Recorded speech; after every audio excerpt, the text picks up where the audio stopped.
बिहार के अररिया में एक मामूली से झगड़े ने एक ऐसा खूनी रूप लिया जिसकी शायद ही किसी ने कल्पना की होगी। ये कहानी इस बात की है कि कैसे एक छोटी सी बहस देखते ही देखते दो भयानक मौतों की वजह बन गई। सवाल यही उठता है ना, कि आखिर कैसे पार्किंग जैसी एक आम बात पर हुआ विवाद इतना बढ़ सकता है कि उसमें दो लोगों की जान चली जाए। चलिए इस पूरे मामले की परतों को खोलते हैं और समझते हैं।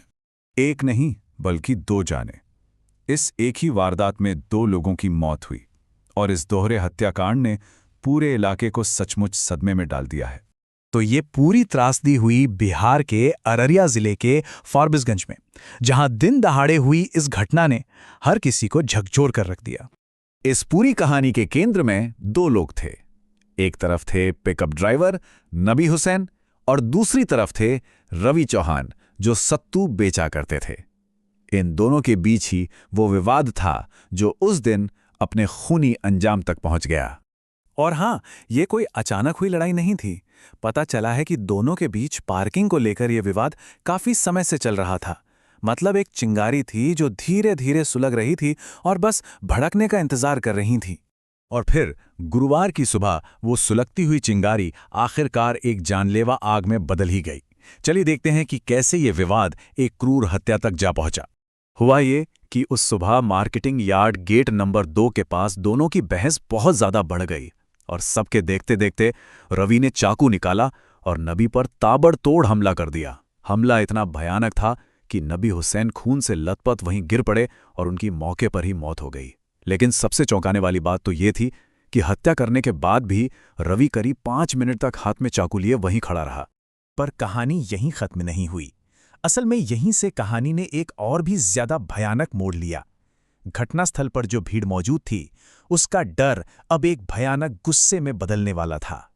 शुरू में तो जब रवि ने हमला किया तो लोग इतने डर गए थे कि वो बस दूर खड़े होकर देखते रहे। किसी ने भी उसे रोकने की हिम्मत नहीं की।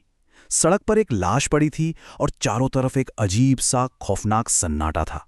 लेकिन फिर धीरे धीरे जैसे जैसे लोगों की भीड़ वहां जुटने लगी, डर की जगह गुस्से ने ले ली।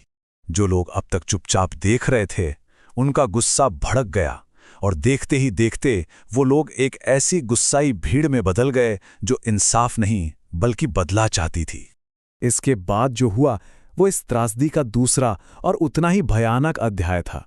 वो था मॉब जस्टिस, जहां गुस्साई भीड़ ने खुद ही इंसाफ करने का फैसला कर लिया। हुआ ये कि गुस्साई भीड़ ने आरोपी रवि को पकड़ लिया और उसे बेरहमी से पीटना शुरू कर दिया। पुलिस को जैसे ही खबर मिली, वो मौके पर पहुंची और किसी तरह रवि को भीड़ से छुड़ाकर अस्पताल भेजा। लेकिन तब तक बहुत देर हो चुकी थी। इलाज के दौरान उसकी भी मौत हो गई। आप इस बात से अंदाजा लगा सकते हैं कि स्थिति कितनी विस्फोटक हो चुकी थी। अस्पताल के एक कर्मचारी के मुताबिक भीड़ बहुत ज्यादा गुस्से में थी और लगभग 100 लोगों ने एक साथ अस्पताल पर हमला बोल दिया था। भीड़ का गुस्सा यही नहीं थमा।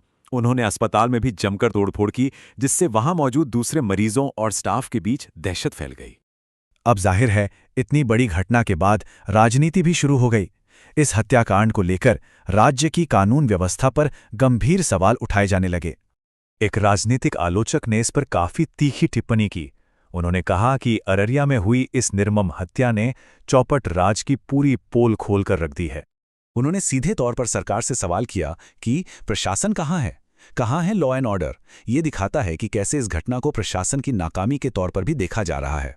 लेकिन इन सभी राजनीतिक बहसों और आरोप प्रत्यारोपों के बीच एक परिवार ऐसा है जिसकी दुनिया हमेशा के लिए उजड़ गई।